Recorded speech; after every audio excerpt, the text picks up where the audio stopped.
is seek but never find. And so the ego always wants us thinking about the past or thinking about the future. Does not want us dwelling in the present, because the only place where God's time, eternity, intersects with linear time is in the present moment, what the Course in Miracles calls the holy instant. So I have an example of something of the universe being self-correcting, but my grievance holding it at bay.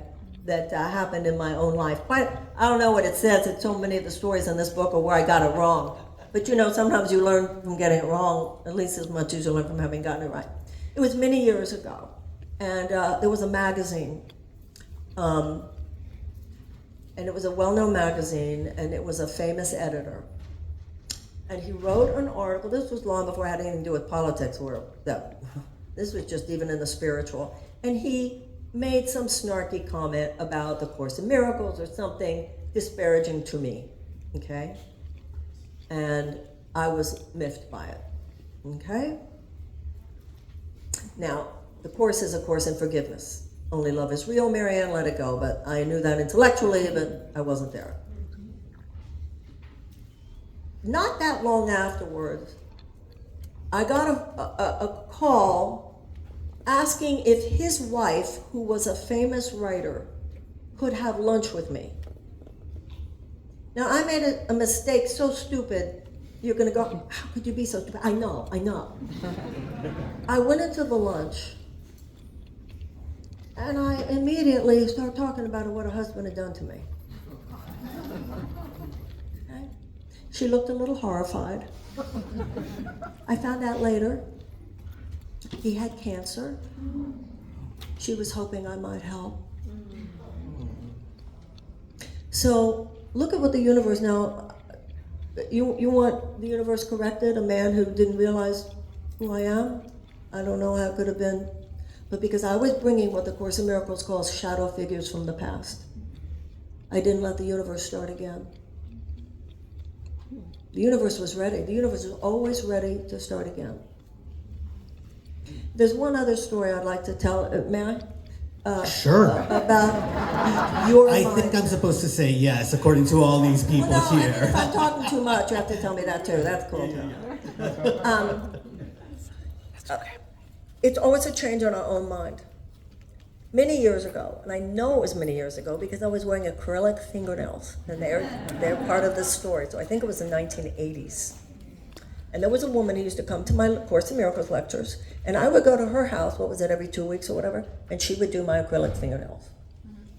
One day I went over to her house, and she's doing my nails, so I'm sitting there, and she's got my hands in her hands, right? She's doing my nails. She had 3 or 4 of her girlfriends over to her house. I didn't know these women. They were talking, and one of the women had a what seemed to me, very affected way of speech. And she was speaking, I don't know what it was, something that didn't sound natural and felt to me like fingernails on a blackboard. And I, within my mind, am being highly judgmental. Like, what is it with this chick? Why is she talking like that? What is it with her? And I realized the irony of the fact that the woman who was holding my hands probably thinks I'm beyond that kind of thing, because she goes to my Course in Miracles lectures. Although I don't think that she would think that I was beyond, but she would think I would be beyond holding on to that thought, and I did. Recognizing the bitchiness of my thinking, I asked God's help. And I said, I am willing to see this differently. Within, I don't think it could have been more than 5 minutes. I mean, it seemed to me like right away, practically. One of the other women said to the woman with the speech patterns that I mentioned, is it true that they're going to let your father out of prison? Now, I'm just listening. This woman's story was like one of those things you would see on Oprah or one of those television shows, one of the worst, where she and her little brother had been basically held in the basement their entire childhoods. They'd been like held in a dungeon.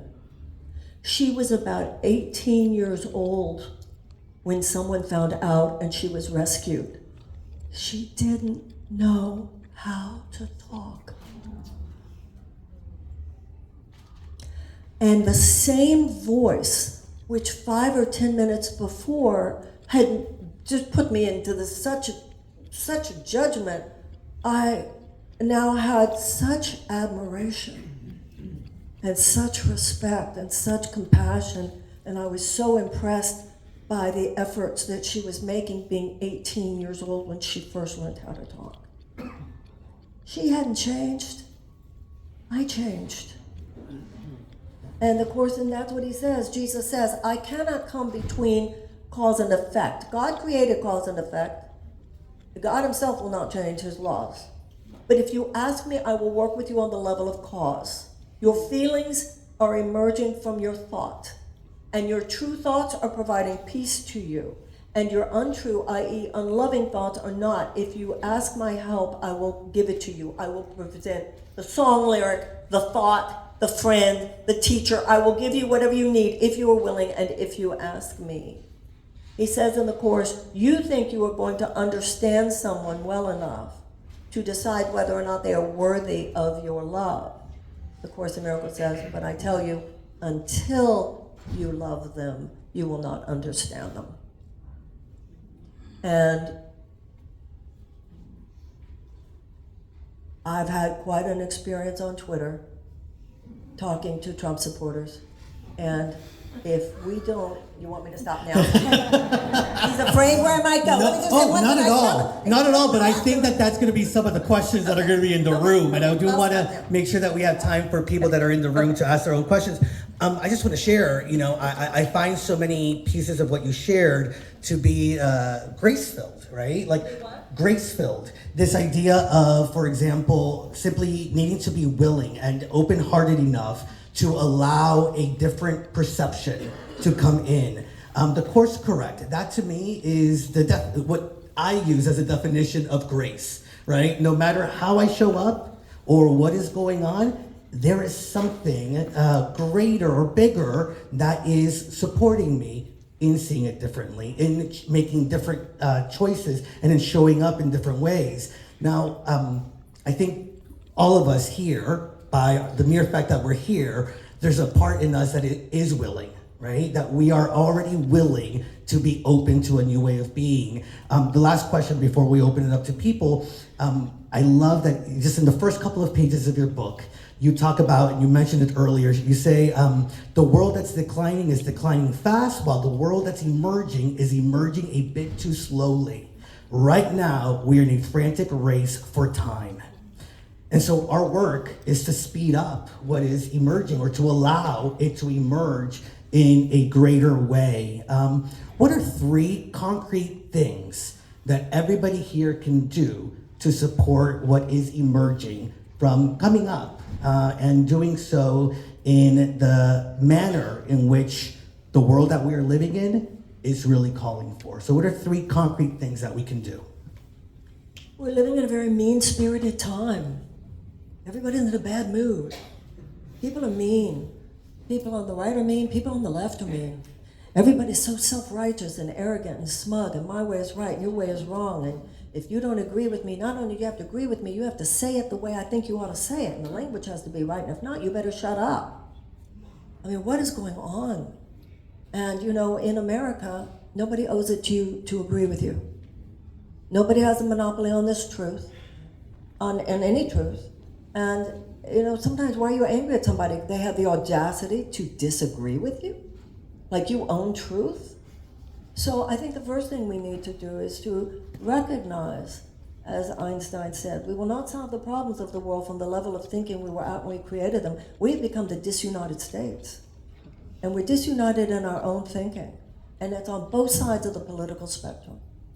And I think the first thing, to just know that, to know that we are here to be the alternative. People don't owe it to you to agree with you, but to know that we can agree with respect and listening.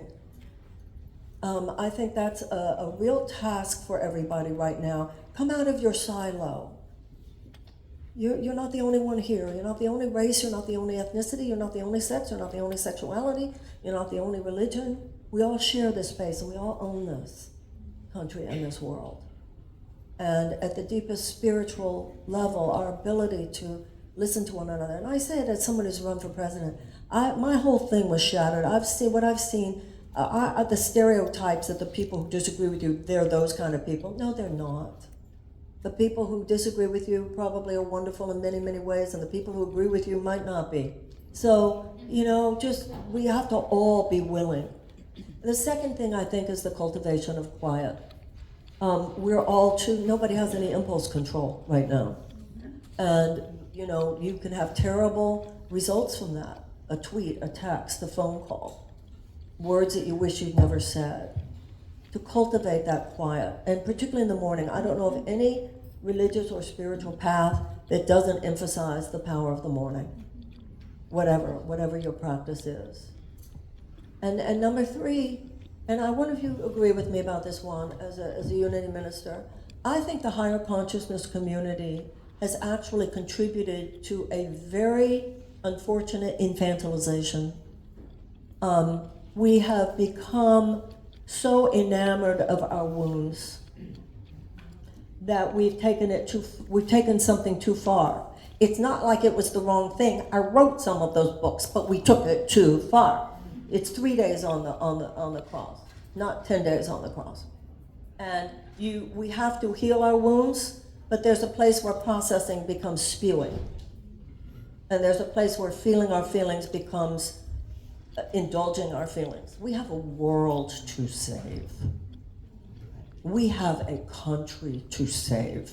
This is not the time for men to be little boys, and this is not the time for women to be little girls. This is time, I think we need to get out of, are you okay?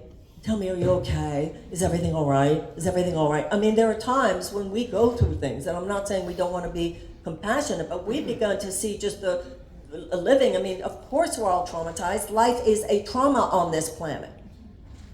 At a certain point, I think we need to develop different habits. I think the habit needs to be less, are you okay? And more, what incredible thing are you doing and how can I help? What are you doing that's amazing? How can I help? What are you doing that's wonderful? How can I help? We have to develop more habits of strength and empowerment. Because it's us or it's not happening. Does that make sense? It's us or it's not happening. And I do think since the election there's been a lot of waking up and a lot of growing up. So I think there's a lot of activation that's very, very good. And those are the three things. Well,